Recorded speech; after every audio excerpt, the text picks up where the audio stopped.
At the end of every unit in the book, there are 1 or 2 application sections like this one, which show you how everything you've been learning in that unit is applied in real-life musical situations. The goal of the application sections isn't to make you an expert on what that particular application section happens to be about, but rather to give you a wider context and show you how the skills and the knowledge that you've been working on are applied in real life. This application section is on how we make music, how we write music, using computer notation software. So let's have a look at that and see how all the things you've learned in Unit 1 are applied in that particular musical situation. So the first thing that we're going to do here is to create a new score or some new music. We're going to write for flute. We could choose absolutely anything just for our example, but we're going to use a flute.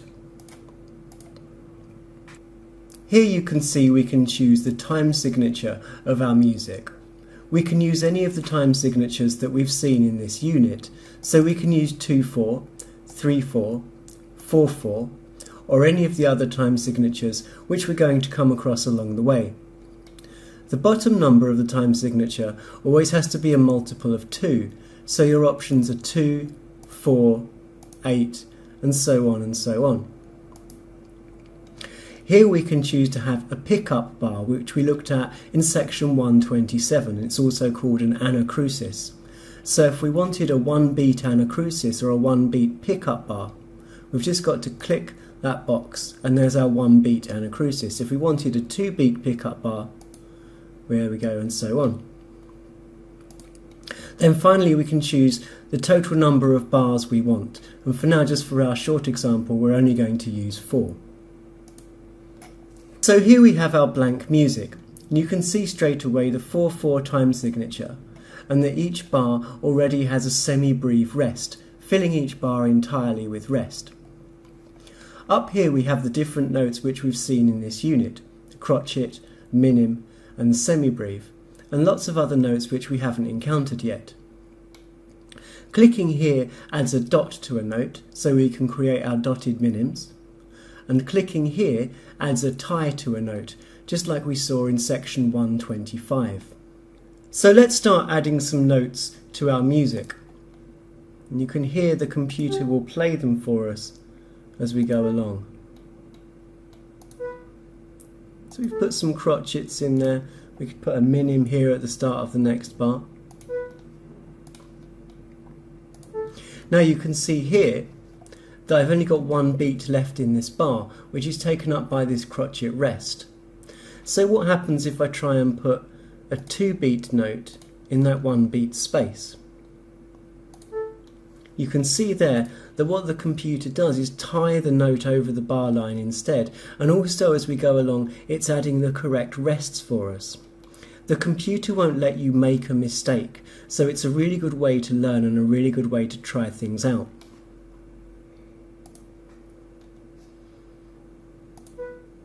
Some more crotchets, and then we'll end with a semi-brief.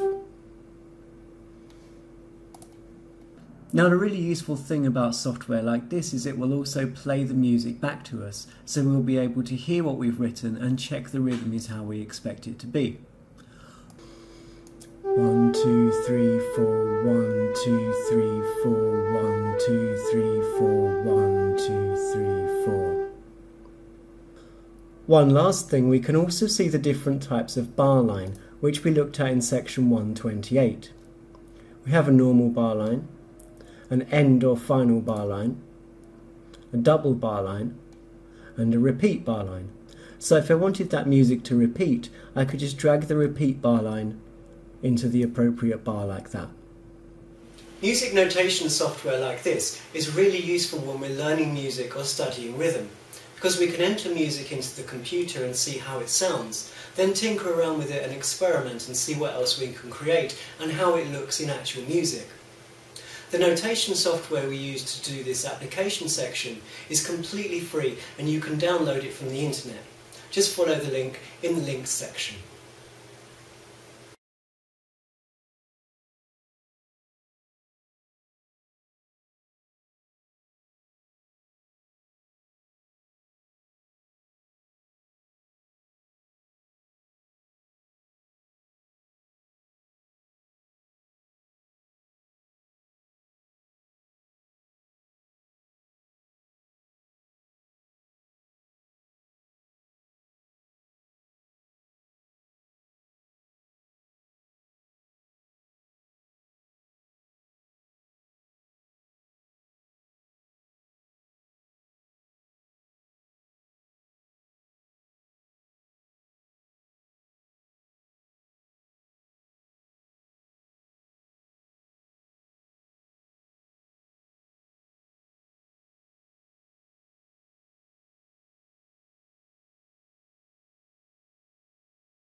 1, 2, 3, 4, 1, 2, 3, 4, 1, 2, 3, 4, 1, 2, 3, 4.